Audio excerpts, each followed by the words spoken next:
আসসালামু আলাইকুম everyone, GSM আলোর পক্ষ থেকে আমি মিনহাস রয়েছি আপনাদের সাথে। আজকের এই ভিডিওতে আমি আপনাদের দেখাবো কিভাবে একটা আইফোন ফ্ল্যাশ করতে হয়। আই হোপ সকলে এই বিষয়টা জানেন, শুধুমাত্র যারা জানেন না তাদের জন্যই আজকের এই ভিডিওটা। কম্পিউটারের সাহায্যে কিভাবে একটা আইফোন ফ্ল্যাশ করতে হয় তার একটা এ টু জেড প্রসেস দেখাবো আমি আপনাদেরকে। তার আগে আমরা এটা জেনে নেই যে কী জন্য একটা আইফোন ফ্ল্যাশ করব।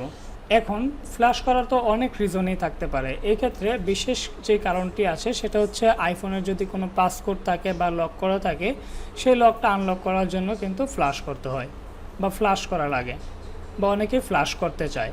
অথবা যদি এরকম আইফোন ডিজেবল্ড এই লেখাটা চলে আসে, সেক্ষেত্রে কিন্তু আইফোনটাকে ফ্ল্যাশ করলে এই যে লেখাটা এটা চলে যাবে, দেন আইক্লাউড লক করবে এবং ওই আইক্লাউডের আইডি পাসওয়ার্ড দিয়ে এটাকে কিন্তু আনলক করে নিতে হবে। সো এরকম আইফোন ইজ ডিজেবল্ড এই লেখাটা আসলে ফোনটাকে ফ্ল্যাশ করতে হবে।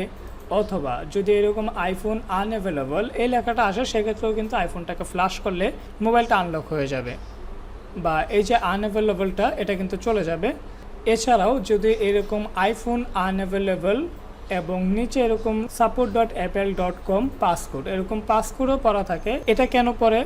এরকমটা পরে হচ্ছে যে অনেক সময় স্ক্রিনে যে স্ক্রিন লকটা থাকে, আইফোনে যে স্ক্রিন লকটা থাকে, ওই স্ক্রিন লকটা ভুলে যাওয়ার পর অসংখ্যবার ভুল লক দেওয়ার কারণে এরকমটা কিন্তু হয়ে যায়, আইফোন আনঅ্যাভেলেবল চলে আসে এবং ওই যে স্ক্রিন লকটা এটা কিন্তু ডিসেবল হয়ে যায়, যেটাকে পাসকোড বলা হয়। সো এই ক্ষেত্রেও কিন্তু আপনারা আইফোনটাকে ফ্ল্যাশ করলে এই সমস্যাটার সমাধান হয়ে যাবে। পরবর্তীতে হচ্ছে ওই যে আইক্লাউড লক, সেই আইক্লাউড লকটা পড়তে পারে এবং ওই আইক্লাউড লক পড়লে যদি যার ফোন তার ওই আইক্লাউডের আইডি পাসওয়ার্ডটা মনে থাকে, সেক্ষেত্রে আইক্লাউডের আইডি পাসওয়ার্ডটা দিলে কিন্তু সেটা আনলক হয়ে যাবে। সো কথা না বাড়িয়ে সরাসরি চলে যাব কম্পিউটার স্ক্রিনে। So without wasting your time, let's begin this video. একটা আইফোন ফ্ল্যাশ করার জন্য ফার্স্ট অফ অল আমরা 3U টুলটা ওপেন করে নিলাম এবং এখন আমরা মোবাইলটা কেবল কানেক্ট করে দেবো। যে মোবাইলটা আমরা ফ্ল্যাশ করব ওই মোবাইলটার কেবলটা কানেক্ট করে দেবো কম্পিউটারের সাথে। কানেক্ট করে দিলে 3U টুলে এইরকম ইনফরমেশনগুলো চলে আসবে। যদি ফোনটা চালু অবস্থায় কেবল কানেক্ট না হয়, 3U টুলে মোবাইলটা না আসে, সেক্ষেত্রে আইফোনটা যদি নর্মালি চালু থাকে বা ফ্ল্যাশ করতে চান এমনিতেই, সেক্ষেত্রে কিন্তু আসবে। আর যদি এরকম আইফোন আনঅ্যাভেলেবল অথবা ডিসেবল লেখা থাকে, পাসকোড পড়া থাকে, সেই ক্ষেত্রে কিন্তু অনেক সময় ডিরেক্ট কেবল লাগালে এই ফোনটা 3U টুলে কানেক্ট আসবে না, কানেক্ট হবে না। এক্ষেত্রে এই ফোনটাকে DFU মোডে নিয়ে যেতে হবে, অথবা এই DFU মোডের আরেকটা নাম হচ্ছে রিকভারি মোড। এই রিকভারি মোড অথবা DFU মোডে নিয়ে যেতে হবে ফোনটাকে, সেক্ষেত্রে কিন্তু এই কেবলটা কানেক্ট হবে। এখন DFU মোডে কিভাবে নিয়ে যাবেন, এই জন্য আমাদের কোর্সে কিন্তু অন্য ভিডিও দেওয়া আছে DFU মোডে কীভাবে নিতে হয় এই ফোনটাকে, সেই ভিডিওটা কিন্তু অবশ্যই আগে দেখে নেবেন। এই ইনফরমেশনগুলো চলে আসার পর এখানে মোবাইলের মডেলটা দেখতে পারতেছেন এবং নিচে iOS ভার্সন রাইট নাও কত আছে সেটা কিন্তু দেখতে পারতেছেন।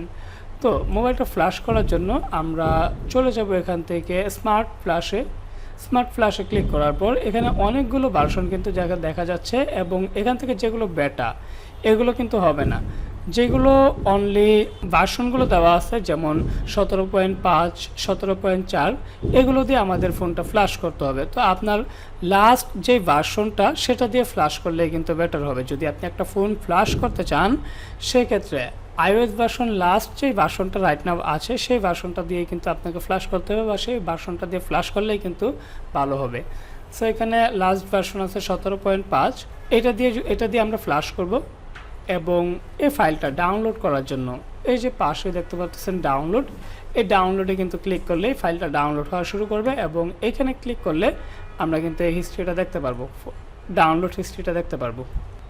তো যেহেতু আমার এখানে একটা ফাইল ডাউনলোড করা আছে 17.4 এই ফাইলটা ডাউনলোড করা আছে এবং আপনাদের দেখানোর পারপাসে আমি এই ফাইলটা দিয়ে ফ্ল্যাশ করে আপনাদের দেখিয়ে দিচ্ছি। তো এই ফাইলটা দিয়ে ফ্ল্যাশ করার জন্য এই ফাইলটা আমি সিলেক্ট করে নিলাম। সিলেক্ট করে নেওয়ার পর নিচ থেকে এখানে দেখেন কিছু অপশন আছে, retain users data, quick flash, anti recovery flash mode, fix flash. তো আপনি এখান থেকে কুইক ফ্ল্যাশ এটা দিয়ে ফ্ল্যাশ করবেন। আমি এটার উপর একটা ক্লিক করে দিলাম, কুইক ফ্ল্যাশে একটা ক্লিক করে দিয়ে ফ্ল্যাশে ক্লিক করলাম এবং এখান থেকে আমি করে দেবো ফ্ল্যাশে ক্লিক। তারপর এই ফোনটা ফ্ল্যাশ হওয়া শুরু করবে। ফ্ল্যাশটা 100% হওয়া পর্যন্ত আমরা অপেক্ষা করব, হয়তোবা কিছুটা সময় নেবে। আমরা ভিডিওটি একটু স্পিড করে দিচ্ছি। ওয়েল, দেখতে দেখতে আমাদের ফ্ল্যাশ কিন্তু কমপ্লিট। যখন ফ্ল্যাশটা কমপ্লিট হয়ে যাবে, 100% হয়ে যাবে, দেখবেন যে এখানে লেখা চলে আসছে কংগ্রাচুলেশনস ক্লিন ফ্ল্যাশ কমপ্লিট। এই লেখাটা চলে আসবে। এই লেখাটা চলে আসছে মানে আমাদের ফোনটা কমপ্লিটলি ফ্ল্যাশ হয়ে গিয়েছে। এবং আমরা যদি এখান থেকে আই ডিভাইসে ক্লিক করি, সেক্ষেত্রে এখানে দেখতে পারবেন iOS ভার্সনটা কিন্তু এখন আপডেট হয়ে গিয়েছে।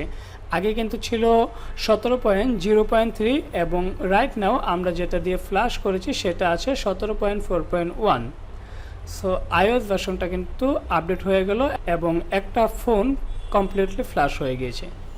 সো এই ছিল আইফোন ফ্ল্যাশের কমপ্লিট একটা প্রসেস। আই হোপ এই ভিডিওটা দেখে আপনি খুব সহজেই শিখে গিয়েছেন কীভাবে একটা আইফোন ফ্ল্যাশ করতে হয় কম্পিউটার বা ল্যাপটপের সাহায্যে। ভিডিও সম্পর্কিত কোনো প্রশ্ন থাকলে অবশ্যই কমেন্ট করে জানাবেন। ভিডিওটি ভালো লাগলে ভিডিওতে একটা লাইক এবং চ্যানেল নতুন হলে অবশ্যই চ্যানেলটা সাবস্ক্রাইব করে দেবেন। দেখা হচ্ছে খুব শীঘ্রই নতুন কিছু নিয়ে। ভালো থাকুন, সুস্থ থাকুন, আল্লাহ হাফেজ।